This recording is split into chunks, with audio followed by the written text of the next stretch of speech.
Welcome to Courageous Conviction. Remember that Jeff and I record each Saturday 5 episodes. So please hit the like button, subscribe so you catch all 5 episodes. We usually start out with one theme or topic. We have to go down a lot of rabbit holes to really understand it. Some things are more sensitive than others right now, what's going on in the world. So hit the like button, subscribe, and let's jump into this video.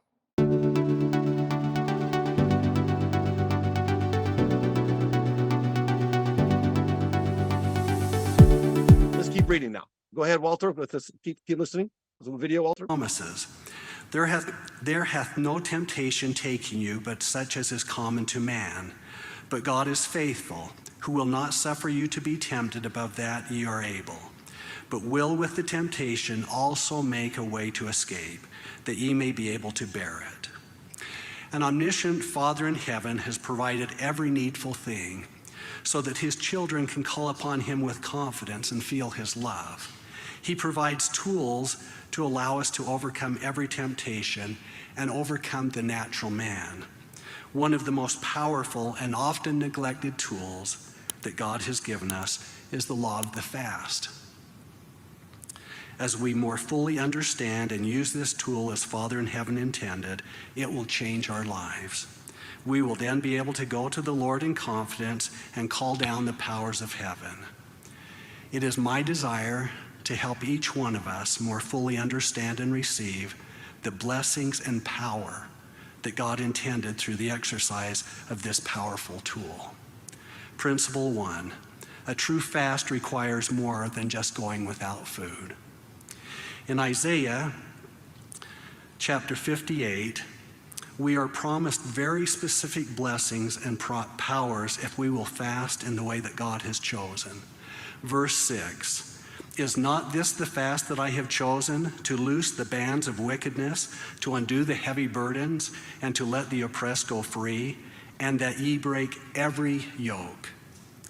He will free us from the bands of wickedness, he will lift our heavy burdens, and he will let the oppressed go free. In fact, he promises to empower us to break every yoke. How many people are oppressed by sin, by bad habits and addictions? What an enabling promise to have the power to break every yoke. If a person fasts properly and consistently, he can overcome any bad habit, sin, or addiction that burdens his life. Is there anyone here who would not want to be freed from the personal burdens that they are carrying? Fasting allows us to avail ourselves of this cleansing and purifying power. Principle 2, a generous fast offering blesses others. When we bless others, God blesses us. Isaiah teaches the principle of fast offerings. He teaches that in order to receive the promised power and blessings, we must not only fast, we must also care for our poor and needy. We qualify for God's promised blessings and power as we care for all of his children. In verse 7 we read, is it not to deal thy bread to the hungry, and that thou bring the poor that are cast out to thy house? When thou seest the naked, that thou cover him, and that thou hide not thyself from thine own flesh? Verse 10 teaches the same fast offering principle. And if thou draw out thy soul to the hungry, and satisfy the afflicted soul, then shall thy light rise in obscurity, and thy darkness be as the noonday. Principle 3, we will be enlightened and have the companionship of the Holy Ghost. All right, so we had these first 2 principles, the fasting and the paying of the fast offering. How many times we sit down and we want to just calculate out and say, okay, well, I think that the meals would have cost so much money, right? And you can do that technically, but I think the idea, the spirit of the fast offering is to give more than what those meals would have cost. And, you know, the more it's a sacrifice, I think the more we show the Lord our desire for that change or the reason we're fasting for, right? But to somebody who has money, you give a couple $100, that's not going to be a huge sacrifice. I know, like to us right now, a couple $100 giving that for fast offering, that would be a huge sacrifice for us. But But the point being that it just needs to be a generous offer. Okay. And sometimes that generous offering could be even less than what the meal actually costs, because maybe we just don't have it. The widow's mite is a good example, right? The widow throwing the widow's mite. It was just all she had. It wasn't as much as others, but it was all she had. And I think that's the important part of giving a generous fast offering. I want to say this too, though, that my personal life, I had a habit of fasting, and I did that because of my calling, as well as there were certain things, and I just needed to have the Spirit with me. I really wanted to have the Spirit with me, and I wanted to make sure that I could overcome certain obstacles that were facing us at the time. And so I fasted more than once a month.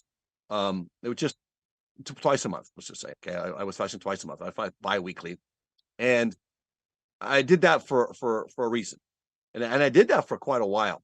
It wasn't easy in the beginning, but I got a habit down, and as soon as I got a really good habit down and was doing this, I got COVID, and I got sick from COVID, and it was just like a really bad flu for me, but it was a bad flu that just basically just ruined my appetite for probably 2 or 3 months afterwards. I had a really hard time with my appetite and my stomach. I had kind of adjusted myself again.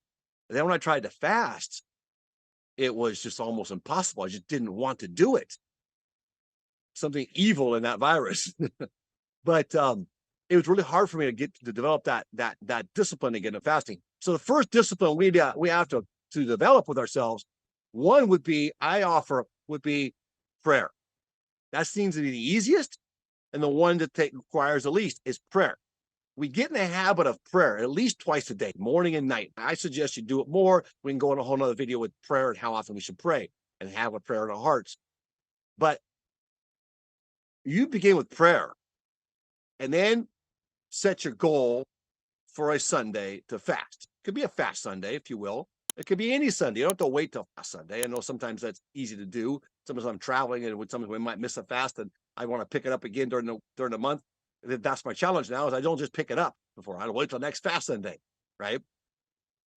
And if I would just go back and do the fast, that discipline, that mind over matter, that mind saying to the body, no, we're not going to eat today because there's a higher purpose, and we're going to live that higher purpose, develops in me a habit then that I want to live for higher purposes.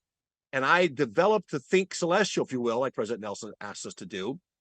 We think celestial because we need to live a celestial law. The law we live in this earth is a law we will inherit. That's DNC. I don't remember exactly what it's at right now, but I know that to be a fact. The law we live on this earth is a law that we will inherit. So in other words, I recently heard, kind of a side note, about this idea of grace and that how we're just given things. Well, you inherit your kingdom by the law you live on this earth. So their works do apply, right? That's a whole other topic. I just don't want us to get sidetracked here, because it does require that work of fasting. Fasting is a work. It's something you need to do. Prayer is a work, something you need to do, right? Along as well as obeying the commandments. I'm talking all the commandments, and that is including in educating ourselves, and it goes beyond just the spiritual. The church goes beyond the spiritual, because everything here in life is spiritual. As I said in the last video the other day, that everything here is spiritual.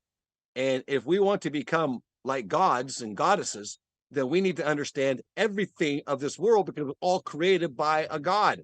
So if we want to be creators one day, like we believe we can be, which is a whole different doctrine. I mean, not a different doctrine, but that's a whole other video. Same doctrine, just different video. But because we believe that, we know that, we need to learn to educate us. Indeed, he also says that those who gain the knowledge here in this life, or more knowledge in his life, had the advantage in the life to come. And so, first step, prayer. Second step then is get that fasting going, right? We do that, and automatically that enabling powers we're talking about right now with Elder Brown will begin to touch our hearts and give us that desire and discipline we need to then combat our bad habit or the change we desire. Keep that in mind.